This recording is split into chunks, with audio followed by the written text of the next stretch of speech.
বন্ধুরা, চলে আসলাম নতুন ব্লগ নিয়ে তোমাদের সামনে। আমি চুমকি, তোমাদের সবাইকে স্বাগত জানাই আমার চ্যানেলে। আমার চ্যানেল আছে পিউ ব্লগার, ওটা দেখো তোমরা সবাই। আশা করি তোমাদের খুব ভালো লাগবে। তো দেখতে থাকো আজকের নতুন ভিডিও। দেখো বন্ধুরা, আমরা চলে এসেছি এখানে তরুণ সংঘ রামাকান্ত বোস, ওনাদের 49তম বর্ষ চলছে পুজোর। তো এখানে খাওয়া দাওয়ার আয়োজন করা হয়েছিল, আমাদেরও এখানে নিমন্ত্রণ করা হয়েছে। দেখো সবাই খাওয়া দাওয়া চলছে, বেশ আনন্দ লাগছিল, ভালো লাগছিল সবাই একসাথে হওয়া।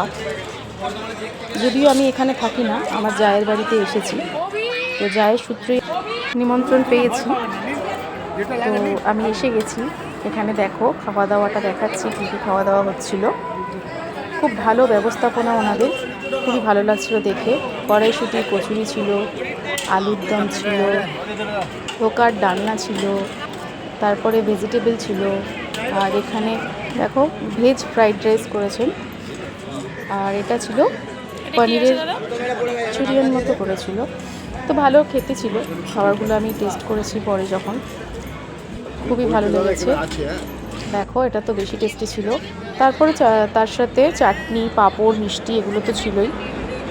ওনাদের ব্যবস্থাপনা খুবই ভালো, আমি আগেও বলেছি আবারও বললাম, আমার ভীষণ ভালো লাগলো।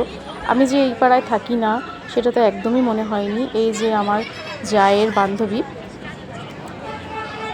ওনারাই আমাদেরকে নিমন্ত্রণ করেছিলেন।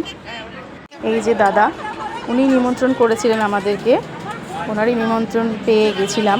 খুবই ভালো লেগেছে, ওনারা এত আপ্যায়ন করেছেন, ওনার পাড়াতেও সবাই ভীষণ ভালো লেগেছে। তোমরা সবাই দেখো, এত আনন্দ করেছি আমরা সবাই মিলে, সেটা দেখেই বুঝতে পারবে আশা করি।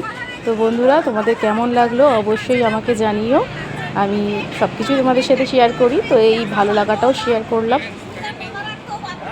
সবাই খুব ভালো থেকো, সুস্থ থেকো, এই কামনাই করি বারবার। খুব ভালো মিষ্টি বন্ধু আমার জায়ের, খুব আপ্যায়ন করেছে, খুব ভালো লেগেছে। আর বারবার বলছি, আমি যেটা ফিলই করতে পারিনি যে আমি এখানে থাকি না বা এখানকার বাসিন্দা নই, একটুও বুঝতে দেয়নি। আমার তো ভীষণ ভীষণ ভালো লেগেছে। এই দেখো ছবি তোলা শুরু। দেখো এই যে আমি, মামুনি আর কল্পনা, মানে আমার যা, তিনজনে।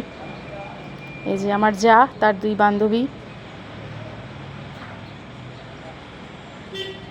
দেখো এখানে আমরা সবাই জায়ের বান্ধবীর সাথে